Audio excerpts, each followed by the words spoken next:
देखो जी, अपनी बिटिया को मैं संयुक्त परिवार में नहीं ब्याहने वाली। अपनी मुश्किलें देखी है, उसे मुश्किल में नहीं धकेलना मुझे। जो भी हो, 4 लोगों वाले परिवार में ही बिटिया को भेजना है। गायत्री ने पति हरीश से कहा, कमाल की जिद किए बैठी हो तुम।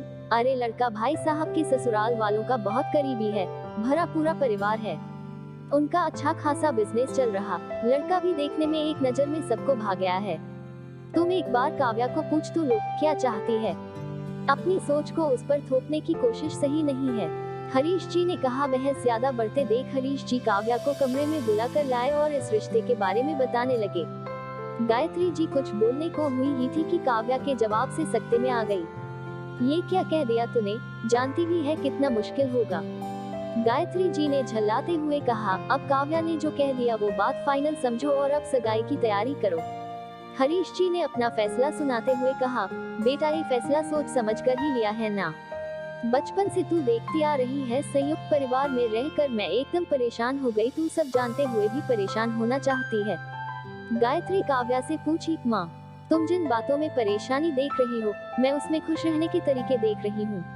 तुम ये देखती हो इतने लोगों के साथ मिलकर चलना, खाना बनाना, पर ये भी तो देखो ताई जी भी मदद कर देती हैं जब तुम्हारी तबीयत खराब हो जाती है, सब मिलकर तुम्हारा ध्यान रखते।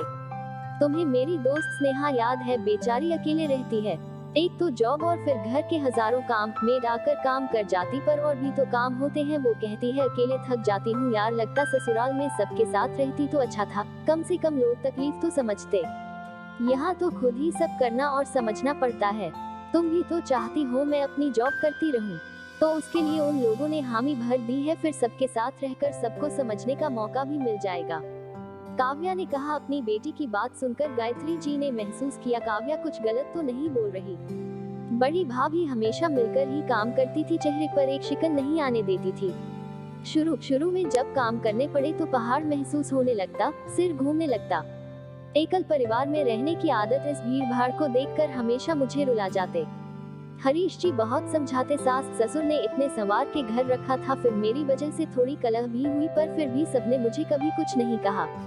बस यही कहते इतने लोगों के साथ नहीं रही इसलिए परेशान हो रही हो, धीरे धीरे सब ठीक हो जाएगा। सबके प्यार ने मुझे तो अपना लिया पर मैं आज भी उन्हें नहीं अपना पाई। अब मैं भी अपने परिवार के साथ प्यार से रहूंगी। काव्या के मन में भी अब परिवार के प्रति संवेदना, सहानुभूति, प्यार और विश्वास की बातें करनी चाहिए, ना कि अलग रहने का विचार देना चाहिए।